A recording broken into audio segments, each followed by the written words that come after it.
Hello, Professor. My name is Sylvia Manriquez. In this last assignment, this is my video, and I will attach the video and the link to my toolkit, which I need to explain in the beginning. I hope that I did it the right way.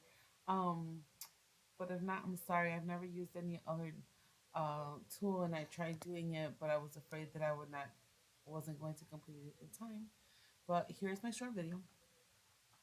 The first question you asked was diversity considerations. Describe how your awareness and appreciation of diversity, encompassing cultural, racial, and ethnic aspects, and more, impacted the selection of strategies and the overall design of your toolkit.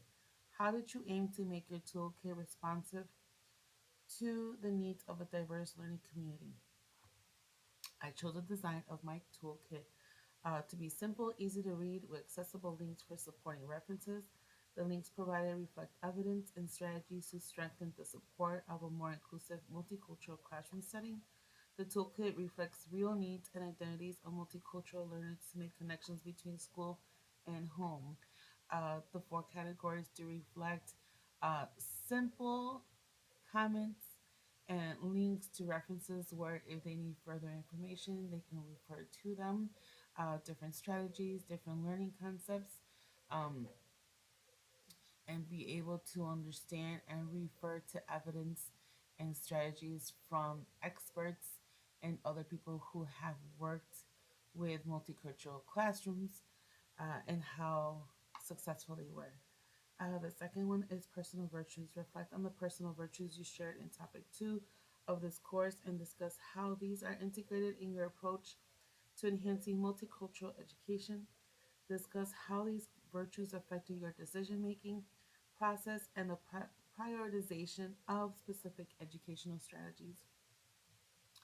In topic 2, I spoke about the new families that migrated to the United States and a large amount settled in Chicago. Many families were sheltered at a nearby shelter by the school.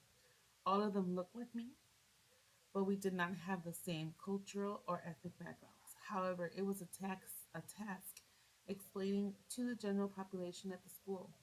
However, in learning why and how they migrated pushed me to learn more about them, their culture and their traditions, and for all those children to feel relatable and connected to a place that seemed like a whole new planet.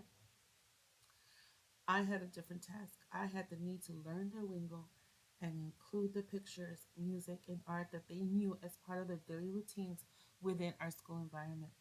In doing this, they grew a different feeling for me and feel valued and accepted in an unknown world.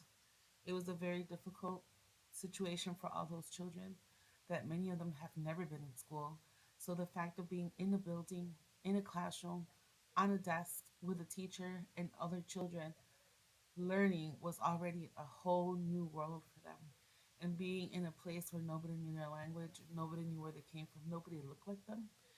Again, the majority of the student body in the school that I worked in were African American. So the only one that looked like them was me. And there was a lot of expectations when they saw me because you can see the glow in their face when they see someone that looks like them. And they thought that I knew who they were also and that I can relate to them. And in reality, I couldn't. There was I did not have any prior experience or knowledge of where they came from, how they lived, where they lived, lingo, um, their daily routines, their culture, their ethnicity, their history. I have no idea. So it was a struggle for me to even stay connected to them, explain to the population in our school, and still have the empathy and the compassion for them. So it was a mission to learn and have an inclusive environment for them. That year was pretty tough on all of us and how our school was going to look like to make them feel at home. There were many obstacles, many challenges, a lot of tears, a lot of fights. Uh, but now time has passed and we are starting to feel a little bit more comfortable, although the majority of the student body is still African American and they still do not have many bilingual staff. And but the kids who have been there already for the time that they have began, they are feeling connected. They are part of the community of that school. and I'm still their friend, which matters the most. Um, Learning and insights.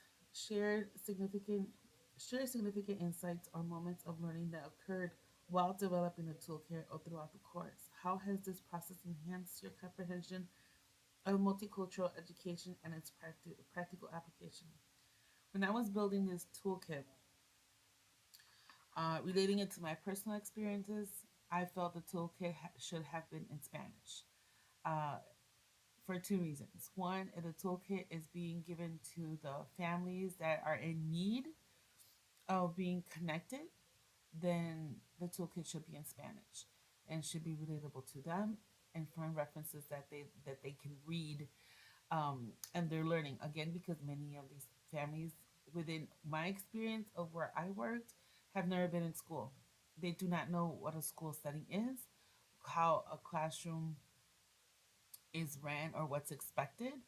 Um, However, there is also that toolkit that is needed for those that are monolingual and for those teachers who didn't have a need to have a multicultural classroom because there was no need.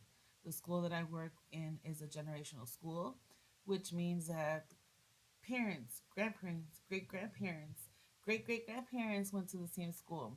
And there was never a need to have any other type of cultures or ethnicities in that school because they were all the same people that were circulating there. The same community, the same traditions, the same culture, the one language that they knew. So implementing a whole new environment for someone new was definitely the struggle and was definitely a new mission for them. Therefore, I can see where this toolkit should have been bilingual for both settings, for educator setting and for a parent setting, and for those families who multicultural settings are new to.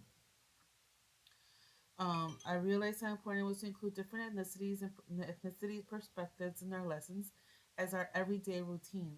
It should be our classroom culture. Our classroom should reflect who lives in it, just like our homes. That is why we can go home and feel part of it, and that's how our classroom should feel. So yes, our classroom should not just be about rainbows and butterflies and the primary colors of the that we have in our list of crayons, right? It should look like somewhere where they want to be at. It should look like home because that's how they feel connected and relatable. And wanting to be there is like wanting to be at home. You feel safe, you feel secure, and you see things that you see at home that make you connected.